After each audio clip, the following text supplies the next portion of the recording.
My question would be to you right off the bat is why, after so many years of silence, never having a media interview, and people have said that you have given them interviews in years Well, that's past. hogwash. Yeah. That's strictly hogwash. So we're saying I'm today, constantly told that I'm misquoted constantly, saying that I said this and I said that, and it's not happened. so it's pretty well established in this. This is the first time you're speaking publicly about your case. Right. Yeah. I've always felt that my attorneys were handling it, and they said to keep a low profile and stay away from it. And in light of all that has been used against me in the media, they've created this fantasy monster image, and it's been going on for the last 12 years. And I've ever had no comment, and I had no need to talk to the media for the simple reason that they were looking for sensationalism and they were looking for the monster. When you say fantasy monster image, what are you referring to by that? Well, the idea that I'm a homosexual thrill killer and all that garbage, and they painted this image of me that like I strolled down the streets and stalked young boys and slaughtered them. Hell, if you could see my schedule, my work schedule, you know damn well that I was never out there. Well, you were indicted, convicted, and sentenced on 33 counts of homicide. Is that correct? That's correct. Let's fix that. Yeah, I was going to ask you, insofar as sound goes, if I'm down with my head, does that hurt your sound quality? No, it's okay. Just try not to move around too much. Please. If you're breaking the song, give him a cue. I ain't going to break into any song. We'll go into the lead-in as you know, you were at 1978. Yeah. You were present. Yeah. Okay, that's the way I'd like to start, and I'd like to kind of go what do through you got there? Let's see your list. Well, I'd just like to go through the generalities, maybe talk about the background of the thing, the original case. Bleeping of the language, I will watch the language. Yeah, he's going to try. John does tend to slip into... Well, I call it as I see it, and some people can't understand that. All right, so whenever the hell they're ready. Now, give me kind of just an overview of the business that you eventually established, the construction work. Is this self-taught then, the construction and maintenance work? I started doing painting, and then I started doing wallpapering and decorating. And inside of 3 years, PDM, which is painting, decorating, and maintenance, was doing $1 million a year. And that was... And I only had 4 employees. Yeah, and that was the business you were in at the time of the arrests. That's correct. PDM in 1974 became a corporation, and then I owned PDM Contractors Corporation. I owned PDM Plumbing, PDM Concrete, and PDM Decorating. And then I branched off with another partner into Rafco Construction. And from there, we were doing strictly drugstores. John? Now, they did not search the house at that time or look through the house? No. According afterwards, they're claiming that they came to the front door of the house and knocked on the door and that I hid from them. Why didn't you let them in at that time when they were knocking at the front door? There was no way I could have heard them. I was way in the back of the house, in the rec room, on the telephone. When they finally walked around the side of the house, I could look out the picture window, see them there, because I was on the phone, and they could see me clearly too, sitting on the couch on the telephone, because I was talking to my sister in regards to a death in our family. So I told her that I would call her back, got up, went to the door, and he introduced himself as Kozenzak and Piquel, and they wanted to come in and talk to me about Robert Piest. And I had told him that I had not had any conversation with him, but I said, if you want to talk to me, then come back there. And they wanted me to come down to the police station. Okay, well, I didn't have time because I was doing work for the county and stuff like that. Went into the police station finally on the next day. This was after Kozenzak and Piquel were at the house. They had asked me to come in and give me an account of my whereabouts. The thing of it is that on that same day, they held me there for 9 hours. And while holding me there for 9 hours, they executed a search warrant. The first search warrant was executed on December 13th. That is the search warrant where they claimed they went through the house looking for Robert Piest. It was written up to be looking for Robert Piest, and Robert Piest wasn't there. The police had focused in on you as being the suspect and the missing boy, and eventually... well, they were following me around. Following you? Yeah, constantly. And on December 13th, I had made a statement to the police department, and from that date forward, they had me under surveillance. The only trouble is that the Mickey Mouse way they were doing it, they had 2 cars following me day and night. and they had trouble keeping up with me, so I used to go out to the car in the morning and tell them where I was going, so in case they got lost. Because at the time I was doing 5 construction jobs in 5 parts of the city. So in essence, I was all over the place. But this was like Keystone Cops trying to follow me around. There's that one photograph of you and Rosalind Carter. Yeah, Mrs. Rosalind Carter. Well, the Secret Service tries to cover it up and said, well, we don't know how he got into the picture. Hell, I was in charge of the reception. I had to stand at the door and let them know which politicians were allowed in and which ones weren't. The thing of it is, but the Secret Service wanted to cover up and make it sound like that I had no business there. I was cleared, and I was with the Secret Service at the time and setting up the parade route and everything, because I used to set up the parades for the Polish Alliance. And then for 3 years in a row, I had set up the parades to run. And, you know, that's a big feat, getting 20,000 Polish people to go in one direction at one time. The subdivision where the Summerdale house is located is built on a clay field. And when it rained, the rain would come down from both ends and would flood from one house to the other. The crawl space would fill up with water. In 1976, I asked a landscaper, I said, what do you do for that sour odor of clay? And he said, spread white lime, just regular masonry lime. On the ground, he said, it'll sweeten up the clay and you won't have that odor. It's sort of like what charcoal does in filtering things. That's why the lime was spread in the crawl space. How much lime was spread down there eventually? I think 700 or 800 pounds of it. The first search warrant was executed on December 13th. However, what is strange is you had 20 trained officers that came into that house, supposedly went down in the crawl space, crawled around. There was no mounds of dirt, there was no odor, there was no nothing. I never feared anybody going down the crawl space. The clowning was relaxation for me. I enjoyed entertaining kids. Like some people are, you know, they unwind in different ways, either by going out drinking or that. I could put on clown makeup and I was relaxed. And I enjoyed doing it. It was only twice a month that I did it. Yeah, this was not used then for a lure to draw kids to you No, we would visit different hospitals and entertain the children there. And we didn't entertain them with handcuffs or anything like that. All we used was balloon animals and small toys and stuff like that. But we also did parades. And in the summertime, like on 4th of July, I used to be in 4 parades in one day. I've always told people when I got into clown makeup, I regressed into childhood. It was fun being a clown because you could be yourself or just let yourself go and act a fool. You could be slapstick and funny and have a good time. That's why I always enjoyed clowning. Clowning has taken a bad name because of what they've used in my case. On a historical note, your Iowa conviction goes back to what year was that? 1968. 68. And what was, just in a nutshell, you know, without getting in too deeply, what was the basis of the Iowa conviction? The basis of it was a sodomy conviction. It's the only thing I ever was sentenced to was a sodomy conviction. They're claiming that the state representative's son, who was on the other party, he claims that he was sexually abused by me. And in essence, he was blackmailing me for it. Now, what it boiled down to was oral copulation. And it was consensual. I moved to Waterloo, Iowa. I was honored as Man of the Year because besides working full-time, I also, you know, I was the chaplain for the JCs and also ran the membership campaign.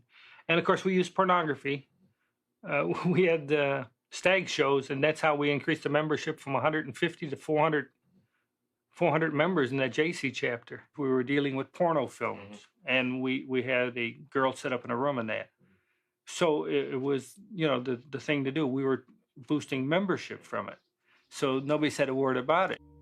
At the time, this young individual made the charge at me. He was blackmailing me. He wanted more and more money. He said, look, I gave you a blowjob. Now you got to pay for this. I said, go see your father. He wasn't getting along with his father.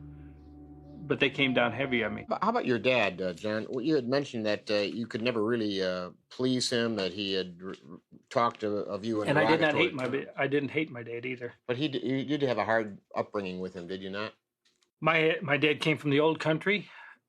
Limited education, but he was a good provider and with strong will and strong views. He was also an alcoholic, sorry to say. Was he abusive? Did he strike out at you from time to When time? he drank, he was almost like a different person.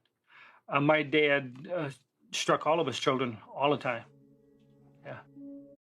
When you paroled out, where did you establish your residency? I was under the Interstate Compact. I was paroled back to Illinois. Mm-hmm. And you went to Springfield first, did you not? No. No? Directly to Chicago because I had a job working at Bruno's restaurant. That was a requirement of Interstate Compact transfer. You had to have a job and a place to stay. I moved in with my mother in the condominium. My dad had just passed away. So yeah. I lived with my mother and worked at Bruno's as a chef. When I first got out on parole, for the next 2 years, I stayed with Bruno's restaurant. Mm-hmm. And I worked for them. But on the side, I used to go in at 4 in the morning and get off at 2 o'clock in the afternoon. And to me, that was too short of a day, not enough work. So I started doing odd jobs painting.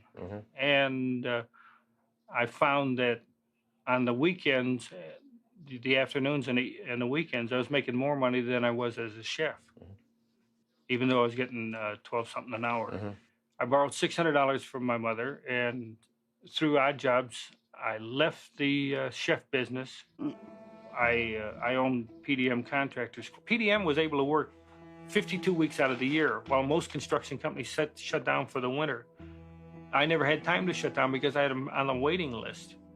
Our business was growing at that rapid rate. That Summerdale house was rented to PDM Contractors. And like the living room was the front office. The dining room of that house was like a boardroom because it was an 8 by 10-foot table with big captain chairs because we use it as a boardroom for meetings. John. The media has called you a homosexual killer. What is your position on homosexuality? I have nothing against it. I'm an outspoken liberal. I don't care for the labeling. I don't care for any labeling for that fact. Do you claim homosexuality?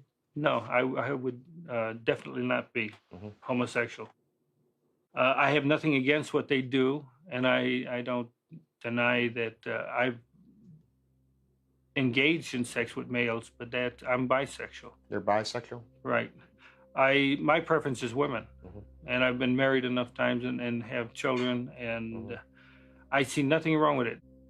My dad had conservative values. If you were out after midnight, you were up to no good. My dad did not believe it. If you were out after dark and you didn't leave a phone number, you were up to no good. So I think that's why I tended to go that way more, just to be the opposite of him. I was married twice, and just because I didn't get along in the marriages, my marriages went down the drain only because I was a workaholic, working 7 days a week in that. There was 12 keys out to the house. 12 sets of keys? 12 sets of keys. Anybody working for PDM Contractors had a set of keys for the house. So you could come and go when you wanted. And of course, my neighbors would keep me informed. They would inform me, God, while you were out of town, they must have been partying all night there. Who is Rossi? Michael Rossi was an employee of PDM. And how old was he at the time? Who was he? He was 20 years old. Insofar as being bisexual, if I wanted to engage in sex, Rossi and Cram were willing to go down on me anytime I wanted to, providing they were given stuff. Now, when the search warrants were effected in your case, they did find an awful lot in the crawl space of your home, did they not? Well, yeah, I had offered to sell them the house because I thought there was nothing down in the crawl space. I had never had any qualms about them going down in the crawl space. Well, how many bodies were actually located on the property, and where? To my understanding, there was a total of 29 bodies or 28 bodies were found on the property. 27 of them under the house. And the rest? One was under the driveway, one was under the garage. So that makes a total of 29. Okay. Now, from the standpoint of the arrest, when you were arrested in this matter, it snowballed. It snowballed. Okay. What was the date of that arrest? Do you recall? December 22nd, 1978 is when I was arrested. The rope trick is not the way I've described the rope trick is it's nothing more than a tourniquet. And I had explained it to them. I even demonstrated it to them. It would cut off the air. So if you're going to kill somebody, you just put it on their neck and twist it 3 times or 4 times or whatever till the person stopped moving. And you took him where? Out on the I-55 bridge. And that's where, how was he then taken from the car and placed into the river? Just opened up the trunk and dumped him in. Mm-hmm.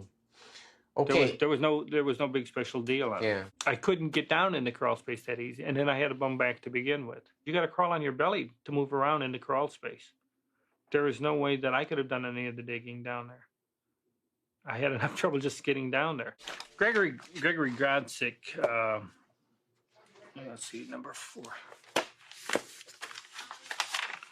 Gregory Godsick had come to work for me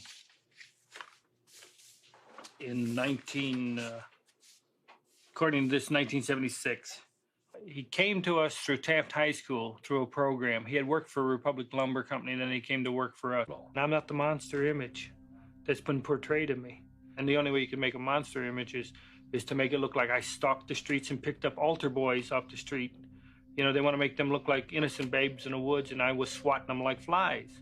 My encounters were always by happen chance. If you pull up at a stoplight and there's somebody standing there waiting for a bus, if you give them a ride, and if you ask them whether, you know, do you get in anything or you want drugs or something like that, that's how it happened. Always happen chance encounter. A number of 3 or 4 psychiatrists, psychologists interviewed I you. had 13 of them. There was 6 for the defense and 7 for the state. Yeah. What was the state position doctor of the defense psychiatrist? What did they feel your problem was? What did they come up with from the standpoint of border? What the hell is it? God, I can't remember offhand. Borderline personality, antisocial behavior. I don't see how anybody can be antisocial when you were involved with the public as much as I was. How about the multiple personality issue? Oh, the multiple personality came out of Dr. Reifman and Hartman. These 2 clowns from the Cook County there. They came to see me the first time. I said, "Do you want to talk to John Wayne Gacy, the politician, the clown, the family man, or the businessman?" The next day, I see it in the newspaper. Gacy has 4 personalities. I think one of the headlines said I was a homosexual mass murderer, confessed mass murder. There is no confession, and we offered. I offered as much as $10,000 if you can produce a confession where I confess to a crime. The time that I was interrogated by the police officers, there was no stenographer, there was no tape recording, there was no videotaping. Nothing was ever taken down, yet everywhere you'll see there's 5 confessions by John Wayne Gacy. Now, if I confessed to something, then why wasn't it videotaped? Why wasn't it recorded? Why wasn't a stenographer brought in, had it written up, and had me sign it? There is no confessions in this case. What I did not know about this insanity defense is that in the state of Illinois, when you plead not guilty by reason of insanity, you're saying that you committed the crime, but that you were insane at the time. So it's not a question of innocent or guilt anymore. What they're trying to do is your whole trial now becomes an insanity trial where you're to decide whether a person is sane or insane. John, how about Tim McCoy, the last one of the 5 that you say you have personal knowledge of? Tim McCoy, even though he's the last one, he's the first one. He's the first one, actually. Right. The first of the 33. Tim McCoy was the first one, and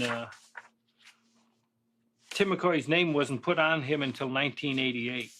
Prior to that, he was known as Unknown Number 9, and he was buried by me in the crawl space. That's the only knowledge that I have of it. What was the circumstances of that? He was killed in the house in self-defense. And who killed him then? I stabbed him. Yeah, and it was an issue of self-defense. Why was he in the process of assaulting you, or what? He was coming at me with a knife. I just took the knife away and twisted it in his hand, and that's what killed him. So at that point, you yourself did bury him then in the crawl space. Right, and if you notice, he's under concrete. Did you bury any of the others in the crawl space? No, I had nothing. I had no knowledge of them. Yeah. Well, why is it that your first one is there, and then 20-some others are buried down there as well? Did somebody know that you had done this with the first one, giving them an idea? More than likely, when drinking and getting high with the others, yeah. Admitting it to them. So you feel others then followed your suit in using this as a burial ground? Without a doubt. Yeah. Just want to highlight on John Zick. You know, they want to make such an issue over John Zick and his disappearance. I think he was killed for his car, personally. And your personal knowledge of the Zick case then is my personal knowledge of the Zick case is that I had come home and Zick and Rossi were at the house. I had a few drinks. I went to bed. When I woke up the next morning, Rossi was sleeping on the couch and Zick was dead on the floor. I went about my own business, and he was gone later on. And where did he go? Where did he end up? I assumed he ended up in the crawl space. Did you see him being transported down there? No, wasn't present. Didn't do the transporting. But when he was dead on the floor? He was dead on the floor, yes. And did you have conversation with anybody about that? No. In other words, I just kept my mouth shut because I didn't want to get involved. My idea was to just stay out of it. John, let's step back to your childhood. What was your state of health as a child? At the age of 10, I was told I had a enlarged bottleneck heart. Okay, and so I had a tendency to pass out a lot. How about childhood illnesses? Did you have accidents rather? Any sort of I was injuries or accidents? When I went to the other vocational school, when I first went to the vocational school, I got hit with a park swing in the side of the head, caused a mastocyte. At what age was that? Approximately. 14, I believe. Got hit with a swing? Were you out unconscious? Yeah, I was taken to a medical clinic. That was at the time, that's when I started seeing that I had epilepsy. Did you have any episodes of, seizures? Seizures? Yes, seizures were, according to the doctor, they claimed that when I have an epileptic seizure, I had 800 times my own strength, or 800 pounds of strength. Had you ever been sexually abused by anybody? At the age of 9, there was a contractor. Building contractor? Building a house next door, and he used to pick me up and take me for rides, and always wanted to show me wrestling holds with always pinning my head in between his legs. But at the time, I did not look at it as sexual. He was showing me wrestling holds where my head was always constantly pinned between his legs or under his legs. I was 19 when I ran away, and that was in 61. I went to Las Vegas for 3 months. Took my car and left. Yeah. I worked for Palm Mortuary, being the night man picking up bodies at the hospitals and stuff for them. I worked as a night man only. I did have nothing to do with the bodies.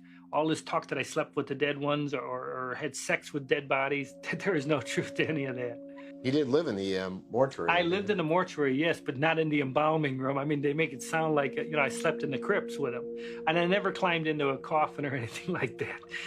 That is so damn ridiculous.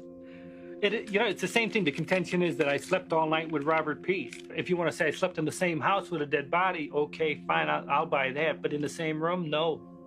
And besides, the dead won't bother you. It's the living you got to worry about. I felt things were going to work out because I knew that I didn't do the killing, and I thought it would come out in the trial. But Amaranthi, with this insanity defense, and again, you can call it my ignorance of the law. It's like I explained in a letter to Chief Justice William Clark. The evidence-based is on the theory that the more sensational a case is, the more crazier it sounds, the insanity defense would work. And I still think it was stupid. I think that they did a disservice to me, and they did a disservice to the victims. And you know what people don't understand is I feel I was wrongfully convicted for 33 murders, and it was only because of sensationalism and ego. The Des Plaines police did a sloppy investigation. This is, it may not be the correct way of wording it, but the thing of it is that they had other suspects, and they had tunnel vision in to say, it's Gacy's house. It's easier to put everything on Gacy. Yeah, your paintings have improved over the years. I think we've seen some... I think I've learned from each one of them. Hey. I guess it's the same reason why I relate to Michelangelo, because he was a workaholic, and Leonardo da Vinci. People always ask me who my favorite artists are and why. And I did not know that Michelangelo was homosexual. It doesn't make no difference to me. He was a workaholic. He was a sculptor. He was a painter and did a lot of other things. Da Vinci was an inventor in that. And of course, in my life, I've done painting, decorating, wallpapering. I've done mural work, you name it. As you know, I'm a bug about record keeping. All of my business records confirmed where I was, who I was with, what hotel I stayed at, what meals I ate. Everything was in the files. And all of those files on December 29th of 1978 were confiscated by the Des Plaines Police Department. And those files there alone could have proven that I wasn't in Illinois when 16 of these murders, when they finally set the dates as to when these murders occurred. Now, you did say that you never painted yourself as the innocent babe in the woods. We're going over the same thing. Yeah, we're not going to go into basically no. But I mean, the point is if you feel that you're not covering up your part of the crimes, but at the same time you open up the thought that others were involved, would you be willing to cooperate with law enforcement people today to avail, say, the materials that you have amassed and to more or less pursue, if in fact there are others that are on the streets that have been involved in these murders? Would you be willing to cooperate and to assist to pursue that to the ends of bringing others to justice? Would you be willing to do that? I got no qualms about that, but what I don't understand is why wasn't it done to begin with, Bob? The thing of it is, they want you to believe that I and I alone committed these murders, and I had nothing to do with the murders of anyone. If anybody was involved, then how many people are we talking about beside yourself? We believe there was 4 people involved, and that would be Michael Rossi, David Cram, Philip Paskey. Here we've got a Philip Paskey who had a newsletter going out of the Cook County Jail. And here he is involved with a guy named John Norman. And John Norman was running Boys for Hire. They were making snuff films with young boys. To me, they were pimping them off. They were selling them. There was a crossover when we checked into John Norman's background that he goes all the way back to the early 70s, involved in, he ran the Norman Foundation, he run Epic International, and the Odyssey Foundation out of Dallas, Texas. And these were organizations where wealthy men could hire young boys for sexual weekends, male prostitution. Had you ever met Norman? You ever had any contact with Norman? I have yet to see a current picture of him, and therefore I'd have to say no. Phil Paskey may have been with him at one time or another, because see, again, I came home from out of town at times, and Phil Paskey would be at the house drinking beer or something like that.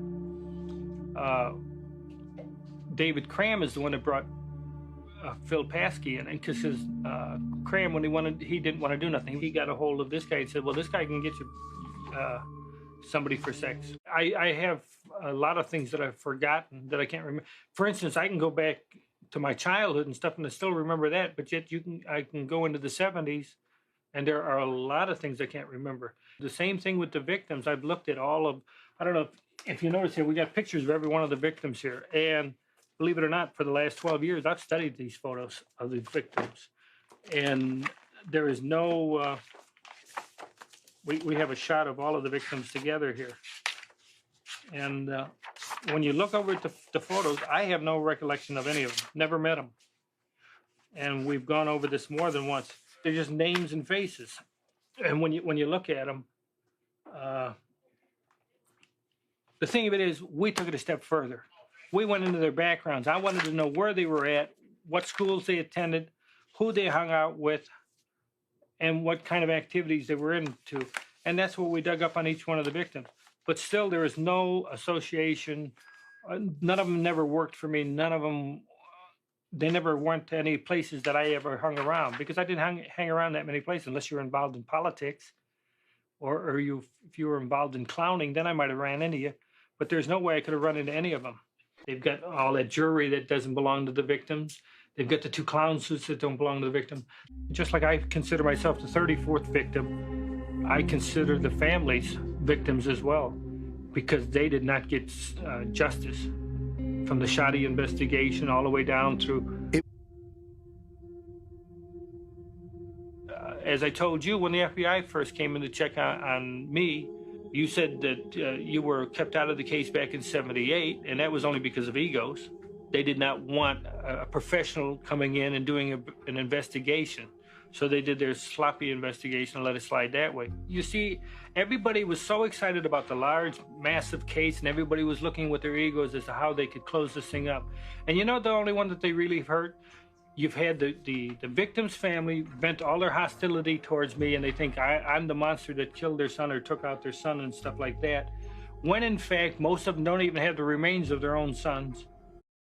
And you know, that's another thing everybody misses from this, is that the victims' families are not aware that in a lot of the cases, they don't even have the remains of their own sons.